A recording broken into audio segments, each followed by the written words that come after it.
Olá, pessoal. Hoje a gente continua conversando sobre a fisiologia do sistema endócrino, tá? E diferente um pouco do que eu falei no final do último vídeo, eu resolvi iniciar a conversa sobre o hipotálamo e a hipófise, tá? Hipotálamo e hipófise agora, e depois, ao longo dos vídeos, a gente fala mais um pouco sobre as características, as principais características daqueles três grupos, né, grandes grupos, nos quais a gente pode classificar os hormônios de acordo com a sua estrutura química, tá? Apenas lembrando, hormônios proteicos, hormônios esteroides e hormônios aminas, tá? Muito bem.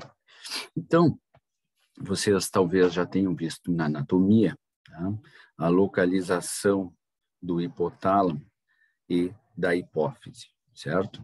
O hipotálamo, então, localizado na base do cérebro, né? Aqui próximo ao terceiro ventrículo, é tecido nervoso, portanto, é uma parte do cérebro, tá? Então, o hipotálamo, ele é constituído por neurônios, certo? Tecido nervoso, tá? Nós já estudamos tecido nervoso, vocês sabem sobre o que estamos falando. E o hipotálamo, pessoal, ele é todo, digamos assim, se vocês pegarem uma figura do hipotálamo, vocês vão ver que ele é subdividido em núcleos ou centros hipotalâmicos, certo? Esses núcleos ou centros hipotalâmicos nada mais são do que conjuntos de neurônios hipotalâmicos com uma mesma função, tá? E a gente vai voltar a falar do hipotálamo, ou de outros centros hipotalâmicos, que não esses que vocês estão vendo citados aí na figura, com outras funções, tá? Porque aqui no hipotálamo não existem apenas núcleos hipotalâmicos que sintetizam e secretam neurohormônios. Não, existem outros núcleos hipotalâmicos aqui, como, por exemplo, o centro hipotalâmico da fome, da sede, da saciedade, da regulação da temperatura corporal, enfim, existem vários hipotalâmicos. Agora, vocês estão vendo citados aí, e é o que a gente vai enfocar, nos núcleos hipotalâmicos, repito, que sintetizam, né, produzem e secretam, ou seja, liberam neurohormônios, porque nós estamos falando do sistema endócrino, tá bem? Então, este é o hipotálamo. E do ponto de vista endócrino, não há como a gente considerar o hipotálamo sem considerar conjuntamente a hipófise. E a hipófise, vocês também provavelmente lembram dela, né? É uma glândulazinha ali, localizada logo abaixo do hipotálamo. E é o que vocês estão vendo aqui, certo? Muito bem. Nessa figura da direita, vocês estão vendo, vocês já entenderam, que ele deu um zoom nesta janela aqui, ó. Tá? E é o que vocês estão vendo agora, em tamanho aumentado no lado direito, tá? Na figura do lado direito. Muito bem. Essa figura aqui, eu quero acreditar que alguma coisa aconteceu com ela na hora de imprimir, talvez, ou quero acreditar que pela minha imperícia ela tenha sofrido alguma alteração na hora que eu transportei ela para cá, tá? Mas o que eu quero chamar a atenção de vocês é o seguinte, bom, a hipófise. Sempre quando a gente fala em hipófise, é importante que vocês lembrem que do ponto de vista histológico e do ponto de vista fisiológico, é fundamental que vocês saibam que a hipófise ela é dividida em duas porções, tá? Duas porções consideravelmente diferentes, repito, do ponto de vista histológico e do ponto de vista fisiológico, tá? São duas porções bem diferentes. A primeira que eu identifiquei aqui com o A, ó, tá? Que eu vou circundar ela de azul aqui, é a adenohipófise. Adenohipófise ou hipófise anterior, tá? Mais ou menos aqui ela está atrás ali, né? Adenohipófise ou hipófise anterior. Essa que eu sublinhei em azul, tá? Adenohipófise ou hipófise anterior.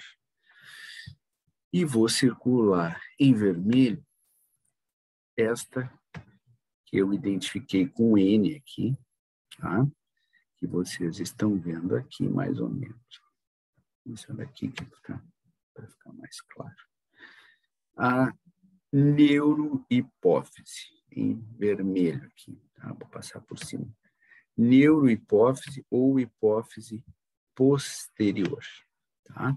Então, vocês estão vendo aqui a neurohipófise, mais ou menos aqui, assim, vamos deixar aqui, e a adenohipófise. Adenohipófise e neurohipófise, tá? Em azul, a adenohipófise ou hipófise anterior e em vermelho, a neurohipófise ou hipófise posterior. O ideal é que essa figura estivesse trocada, tá?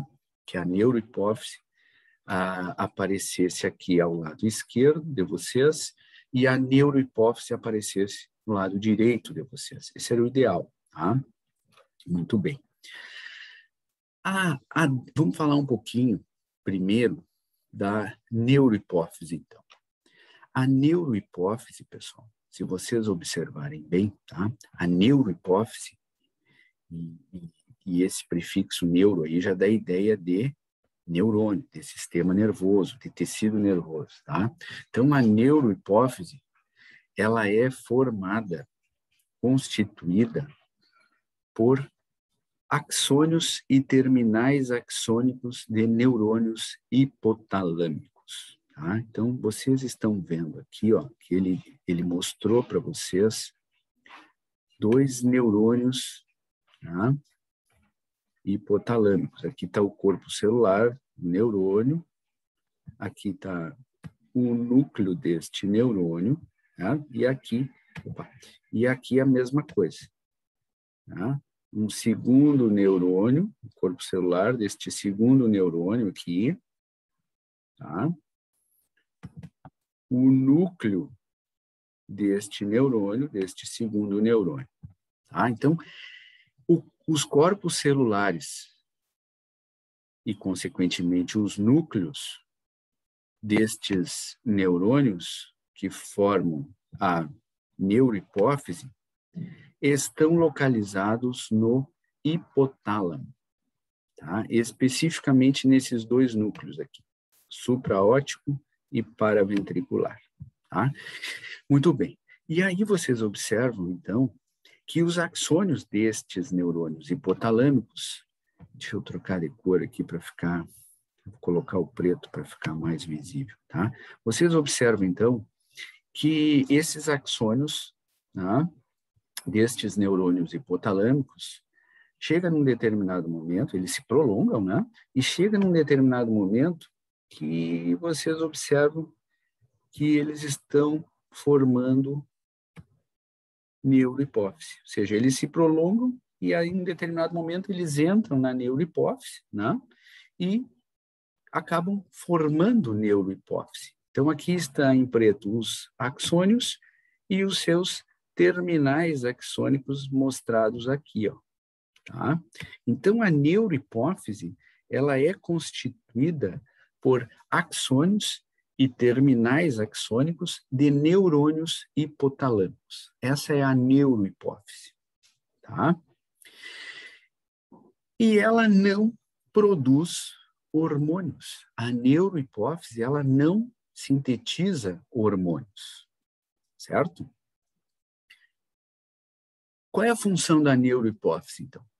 A função da neurohipófise é armazenar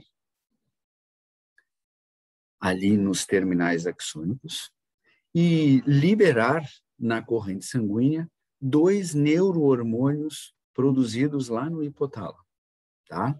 Então, a função da neurohipófise é armazenar nos seus terminais axônicos ali, né, nos terminais axônicos desses neurônios que a constituem, tá?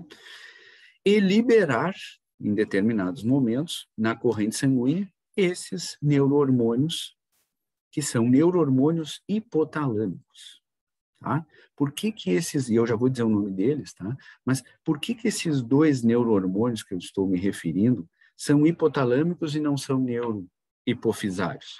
Porque vocês já sabem, tudo que o neurônio produz, ele produz no seu corpo celular, porque aqui está o núcleo e a maior parte das suas organelas que são necessárias para produzir alguma coisa, né? Basicamente, retículo endoplasmático rugoso, ribossomo, núcleo, etc. Então, esses dois neurohormônios são produzidos nos corpos celulares destes neurônios que estão no hipotálamo.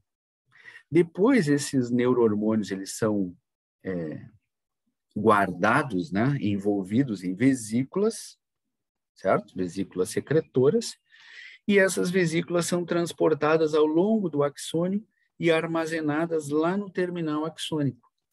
É muito parecido com os neurotransmissores, certo? E aí, em determinados momentos, essas vesículas secretoras, assim como aconteceu lá com as vesículas sinápticas, né? Só muda o nome, a estrutura é muito parecida. Então, essas vesículas secretoras, em determinados momentos, com a participação do íon cálcio, né? Vocês já sabem, se ligam ali nas membranas do terminal axônico, na membrana plasmática, né? Certo? Na membrana neuronal, mais especificamente, né? Porque a gente está falando de neurônio, desta célula que é um neurônio. E aí, essas vesículas secretoras, então, liberam os neurohormônios hipotalâmicos por exocitose, que vocês já entendem bem que é um processo que as células utilizam para liberar substâncias e que é dependente do cálcio, do íon cálcio, tá? Então, e que dois neurohormônios são esses, professor? Muito bem. Primeiro deles, ocitocina. Então, a ocitocina, ao contrário do que se dizia há algum tempo atrás, né? A ocitocina é produzida na neurohipófise? Não é. A neurohipófise não produz nada. Então, a ocitocina, ela é um neurohormônio hipotalâmico armazenada e secretada na neurohipófise.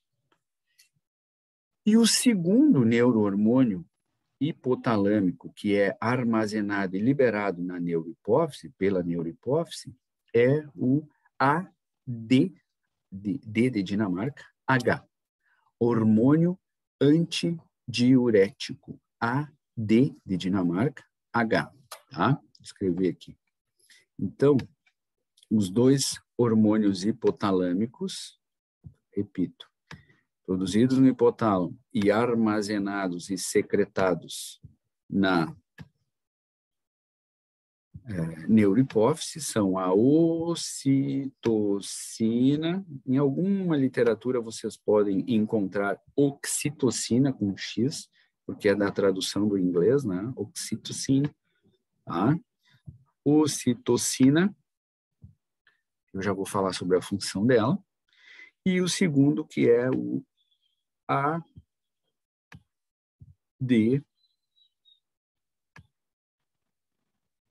isso aqui é um D, AD, fiz bem grande ali para ADH, hormônio antidiurético, tá? Abro um parêntese aqui. Vocês vão ver ao longo da nossa conversa que muitos hormônios são representados por siglas, como é o caso do ADH. E essas siglas, elas são baseadas no nome do hormônio em inglês, certo? E então a gente, ao interpretar estas siglas, a gente tem que, né, decodificar ela. Então é por isso que o H é por último, né? Então, o hormônio antidiurético. tá? Muito melhor falar inglês do que ter que aprender mandarim, né? Inacreditavelmente, a universidade está dando aula de mandarim. Quem é que quer aprender mandarim, né? Mal e mal a gente consegue aprender o nosso português e um inglesinho para enganar, tem que aprender mandarim, um troço mais inútil, né? Mas tudo bem. Então, estes dois neurohormônios aqui, ó, a ocitocina e o hormônio antidiurético, são produzidos no hipotálamo, armazenados e secretados na neurohipófise, pela neurohipófise, certo, pessoal? Tudo bem, qual é a função da ocitocina? Classicamente, a gente pensa na ocitocina com duas funções, né? Ela é um neurohormônio que tem a capacidade de se ligar aos seus receptores, ou seja, existem receptores para a ocitocina na musculatura lisa, tá?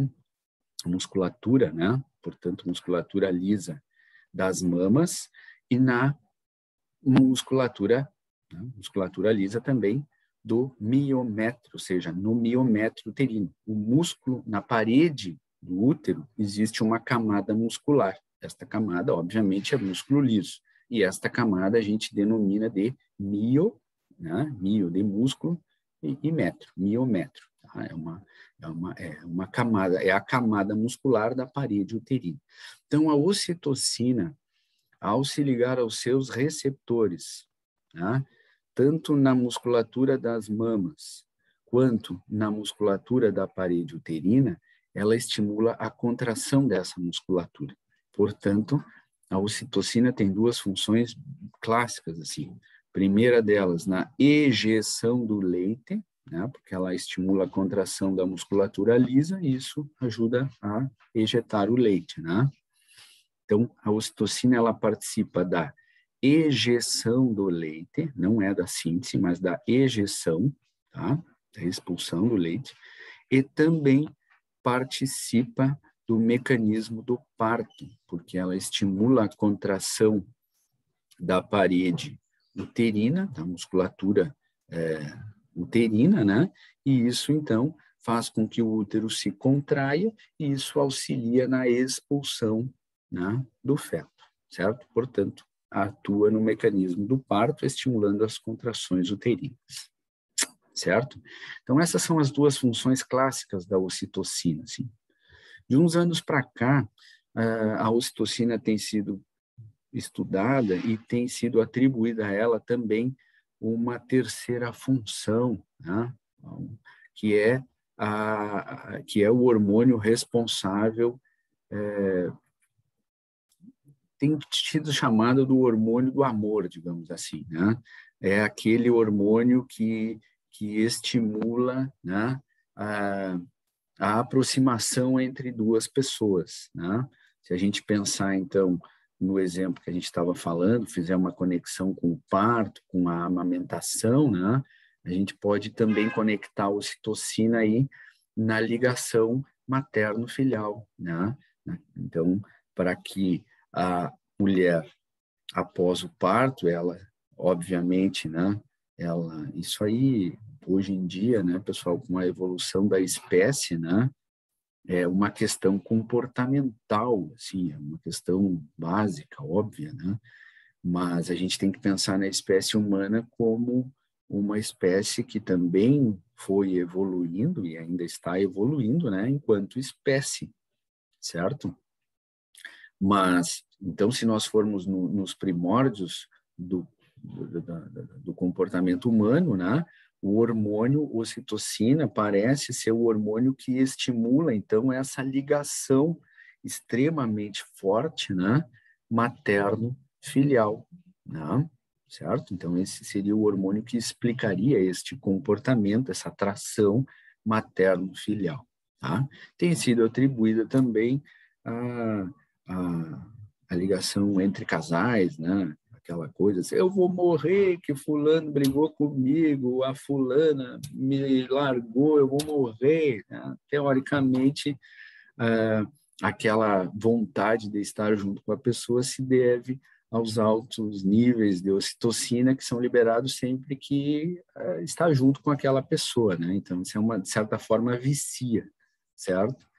E aí, depois de 3 meses, né? Eu estou brincando aqui, eu que estou criando esse tempo, né? 3 meses de fossa, de choro, e eu quero morrer, não sei o quê, depois passa. Passa e esquece e está tudo bem. Bom, fechamos esse parênteses aí. Eu falei em tom de brincadeira, né? Mas uma outra atribuição, então, à ocitocina seria essa conexão, especialmente entre mãe e filho, tá? O hormônio antidiurético, o nome mesmo já está dando uma indicação da sua ação. Lembrando que, atualmente, de uns anos para cá, a gente tem chamado mais ele de hormônio antidiurético. E o nome, numa literatura assim, um pouco mais antiga, mas não está errado, né? Obviamente, é vasopressina. É o mesmo hormônio, tá? ADH ou vasopressina, tá? Certo?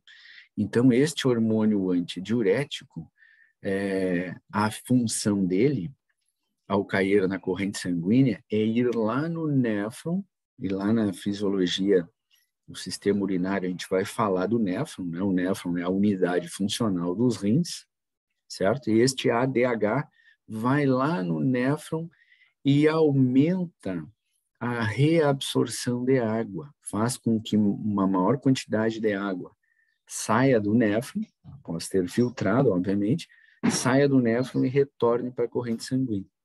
E com isso, menos água permanecendo no néfron, menos urina a gente vai produzir. Por isso o nome, né? Hormônio antidiurético. Se vocês, obviamente, já ouviram falar, né, daquele medicamento que é o diurético, né? E o diurético faz com que a pessoa elimine mais líquido, produza mais urina, né? E, portanto, elimine mais água do corpo. Então, o antidiurético seria o efeito oposto, né? Diminuir a produção de urina e, consequentemente, a perda de líquidos, a eliminação de líquidos, tá? Então, este é o hormônio antidiurético, também conhecido como vasopressina, tá?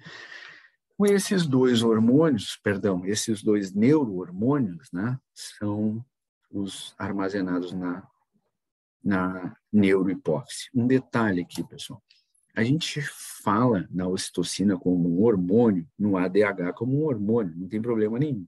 Mas se nós formos bem criteriosos, o correto mesmo seria chamá-los de neurohormônio, porque vocês já sabem a diferença de um neurohormônio e de um hormônio é a célula que produziu, né? O hormônio é produzido por uma célula endócrina e o neurohormônio é produzido por um neurônio. Então, a ocitocina e o ADH são produzidos por neurônios, portanto, são neurohormônios.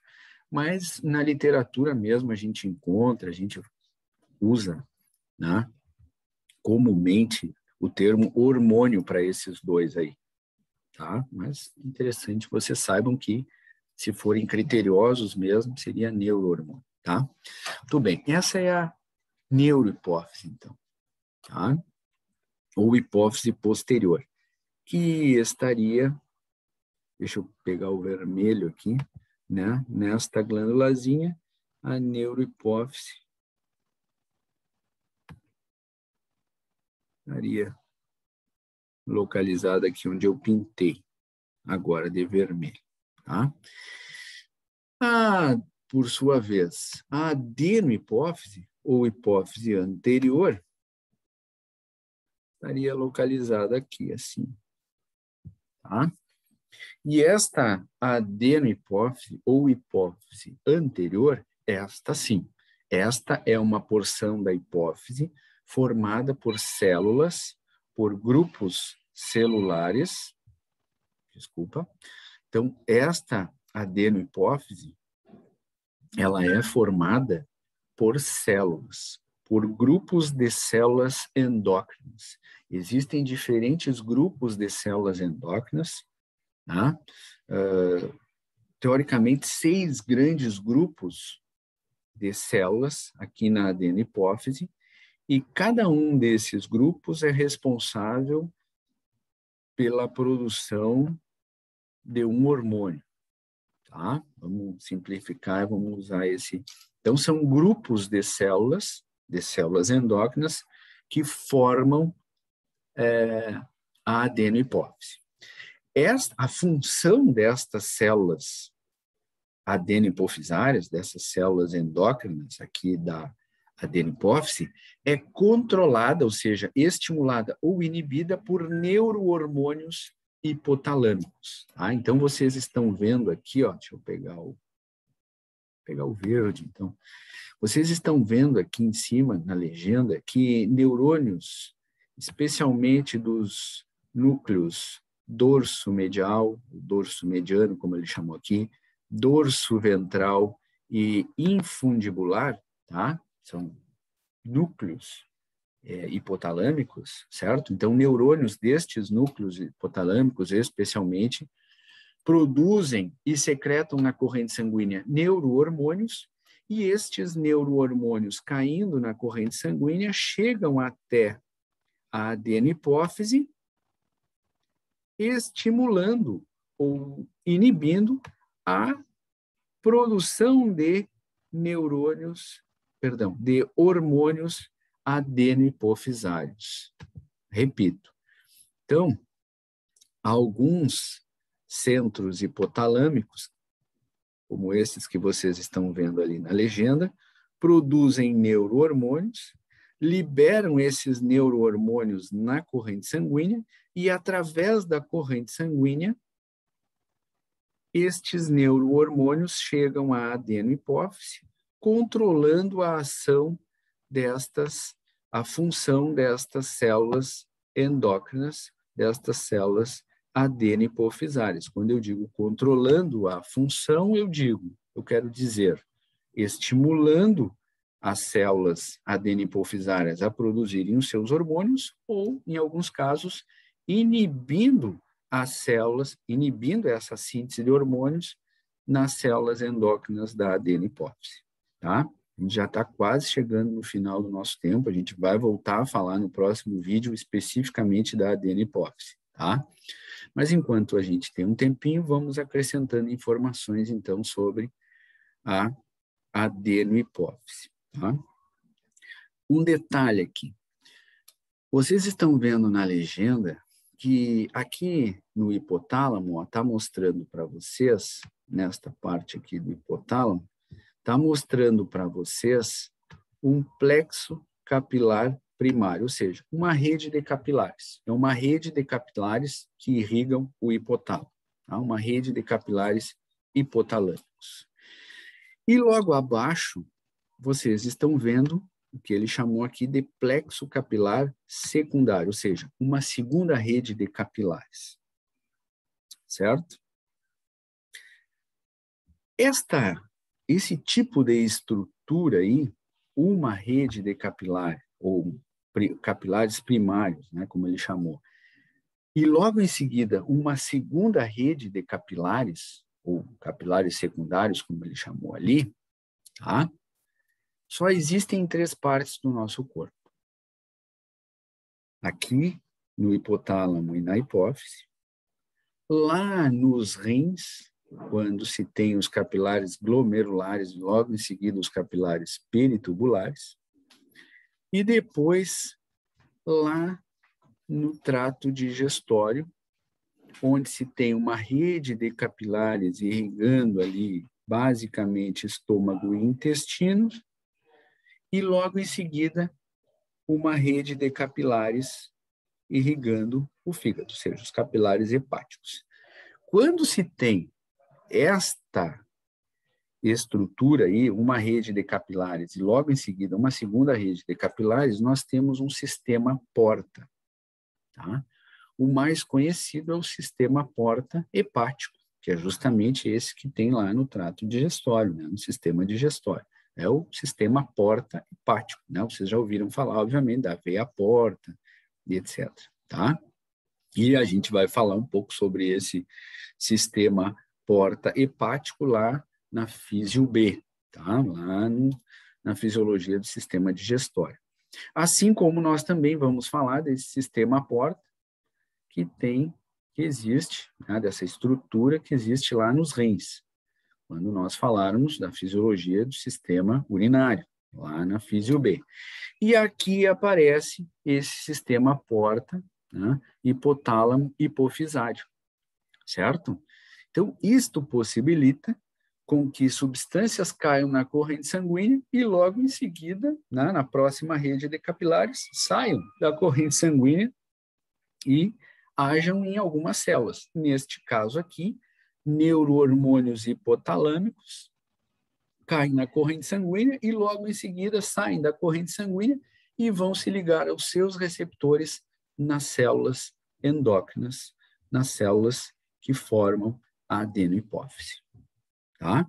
Estimulando ou inibindo estas células adenohipofisárias na sua função, né, que é de produzir hormônios. E, evidentemente, esses hormônios caem nesta rede de capilares, nessa rede de capilar secundário aqui, e aí, né, vão agir em diversos tecidos, em tecidos distantes da onde foram produzidos, ou seja, em tecidos distantes aqui da adenohipófise. Tá? Aqui está mostrando para vocês a ocitocina e o hormônio antidiurético também, né, caindo na corrente sanguínea, tá? Que está representando, e indo agir distante da onde foi sintetizado, caso hipotálamo, e da onde foi armazenado e secretado a neurohipófise, tá? Muito bem.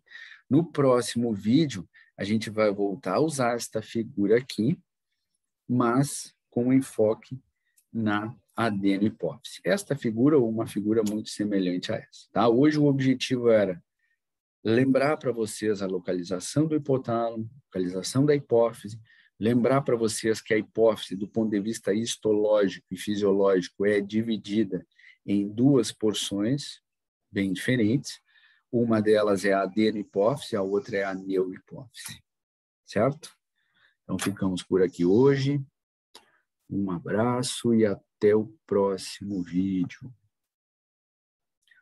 Pessoal, lembrando para vocês que estes vídeos eu estou postando aqui para que vocês, aqueles que quiserem, né, indo assistir, antecipando o trabalho durante as férias, tá? Na Físio B a gente vai falar sobre esse assunto, tá? Aqueles que quiserem ganhar tempo vão assistindo. Um abraço.